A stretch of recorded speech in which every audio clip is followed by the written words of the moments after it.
بسم اللہ الرحمن الرحیم۔ سوال ہے کہ بعض لوگ ایک دوسرے کے عیب تلاش کرنے اور اس کی ٹوہ میں لگے رہتے ہیں، حتیٰ کہ اگر کوئی شخص کسی دوسرے شخص کے عیوب پر مطلع ہو جاتا ہے یا کسی کا عیب نظر آ جاتا ہے تو وہ اس کو لوگوں کے سامنے بیان کرتا ہے اور اس طریقے سے وہ اس کو لوگوں کی نظر میں ذلیل و رسوا کر دیتا ہے۔ شریعت کی نظر میں ایسے شخص کی کیا حیثیت ہے اور ایسا کرنا کیا حکم رکھتا ہے؟ وضاحت فرما دیجیے۔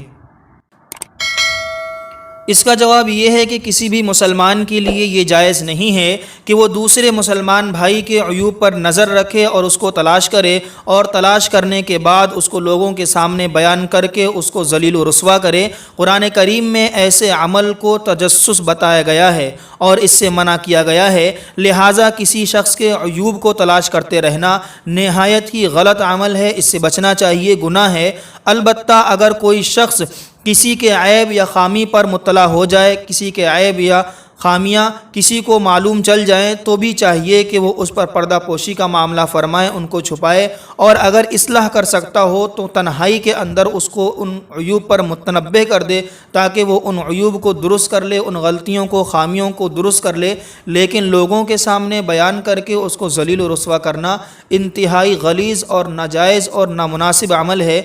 اس عمل کے بارے میں قرآن کریم میں اللہ رب العزت ارشاد فرماتا ہے، یا ایھا الذین آمنوا اجتنبوا کثیرا من الظن ان بعض الظن اثم ولا تجسسوا،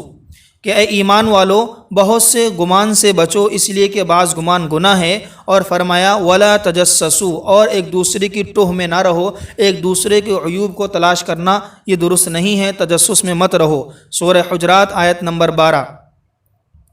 سامعین، اسی طریقے سے حضرت عبداللہ ابن عباس رضی اللہ تعالی عنہما نبی کریم صلی اللہ علیہ وسلم سے روایت کرتے ہیں، من ستر عورت اخیہ المسلم ستر اللہ عورتہ یوم القیامہ ومن کشف عورت اخیہ المسلم کشف اللہ عورتہ۔ حضرت عبداللہ ابن عباس رضی اللہ تعالی عنہما نبی کریم صلی اللہ علیہ وسلم سے روایت فرماتے ہیں کہ نبی کریم صلی اللہ علیہ وسلم نے ارشاد فرمایا کہ جو شخص اپنے مسلمان بھائی کے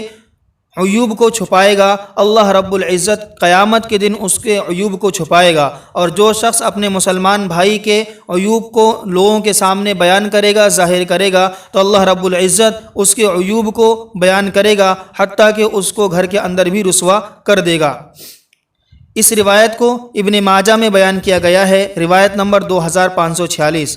اور اسی طریقے سے بخاری شریف میں حضرت عبداللہ ابن عباس رضی اللہ تعالی عنہما سے بھی ایک دوسری روایت ہے جس کے اندر ایسے لوگوں کے بارے میں جو دوسری کی باتوں کو کان لگا کر سنتے ہیں، جبکہ وہ لوگ یہ نہیں چاہتے کہ ان کی باتوں کو سنا جائے، وہ یہ پسند نہیں کرتے ہیں، لیکن لوگ ان کی باتوں کو جان بوجھ کر کان لگا کر سنتے ہیں تاکہ وہ کیا بات کر رہے ہیں ان کو پتہ چل جائے۔ ایسے لوگوں کے بارے میں اللہ کے نبی صلی اللہ علیہ وسلم نے ارشاد فرمایا، من استمع الی حدیث قوم وهم له کارہون او یفرون منہ صب فی اذنہ العنق یوم القیامہ۔ ابن عباس رضی اللہ تعالی عنہما نبی کریم صلی اللہ علیہ وسلم سے روایت کرتے ہیں کہ اللہ کے نبی نے فرمایا، جو شخص کسی کی ایسی بات کو سنتا ہے اور اس کی تلاش میں رہتا ہے جبکہ وہ لوگ اس کو ناپسند کرتے ہوں، تو ایسے شخص کے کانوں میں کل قیامت کے دن